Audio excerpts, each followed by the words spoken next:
Hi, welcome to Watch Hat Sauce. My name is Lou, and this is a segment that I like to call Lou's Reviews, where I talk about movies that have recently come out. And this week, Pacific Rim. Guillermo del Toro is back since his 2008 film Hellboy 2. And this time around, it feels like he's taking a page out of our childhood fantasies.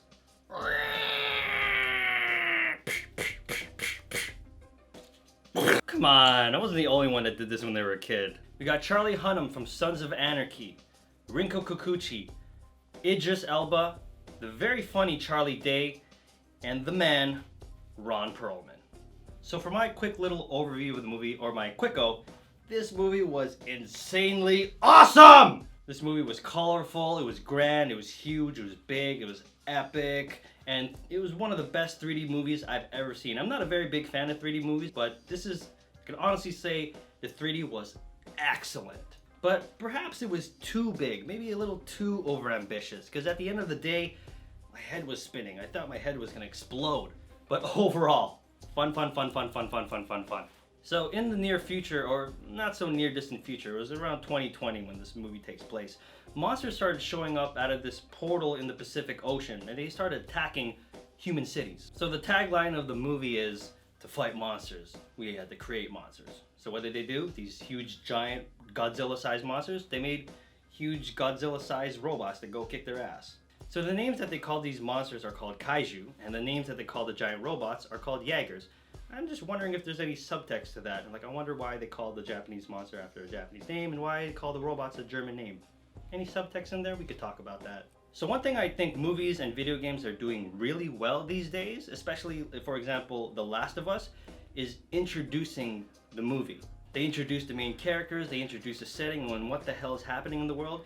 And I have to say, Pacific Rim has one of the best intros to a movie I've seen in a while. I think one key component that really pulls in audiences to a movie is following a damaged character, and that's what the intro to Pacific Rim does.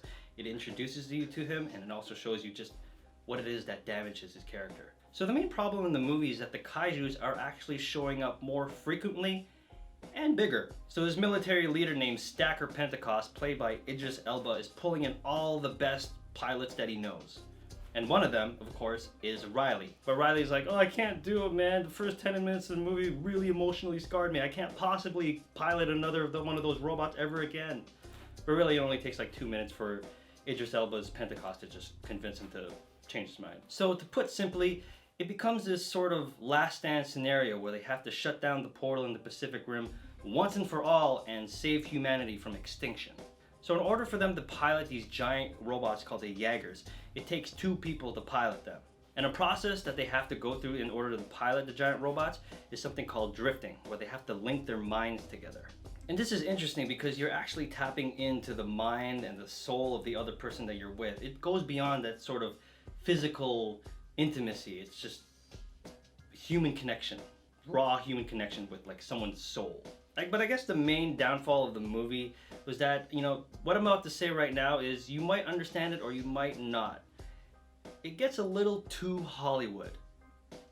By that I mean, if you know how a typical Hollywood movie goes, it will become a little predictable. In 1993, Jurassic Park came out. The point I'm trying to make is when I saw Jurassic Park for the first time as a kid, that was when I felt that movies can be really magical.